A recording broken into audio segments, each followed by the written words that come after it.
মন্ত্রী বখরগনি তৈ দুলমাবাই তাবুংনি এনডিয়া হাপাংনি বিশি চিনি পুংমানো রুগৈ তিনি সিপাই জেলা হাংকনি নল ছড় জন কল্যাণ শিবির সংসাজাকার শিবির চেঙ্গেরিকা পঞ্চায়েত মন্ত্রী কিশোর বর্মন দশমিক গাত খলাও সংসাজাক শিবির লোকরং জুদা জুদা নাইকল ফাংনি শেপ রুজাকার শিবির লোক আদং রংনি শিবির চেঙ্গৈ গরংজাক বেদেকনি তাংফাং সংরক তংবাইমানি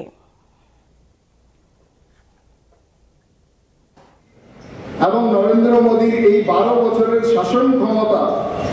আমাদের ভারতবর্ষে একটা নতুন রাজনীতি এবং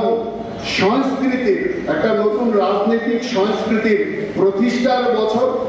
এবং আমি মনে করি নরেন্দ্র মোদীজির এই 12 বছরের শাসনকাল আমাদের 140 কোটি ভারতবাসীর আমাদের যে আত্মবিশ্বাস, সেই আত্মবিশ্বাসের পুনর্জাগরণের বছর হচ্ছে মোদীজির এই শাসনকালের 12 বছর।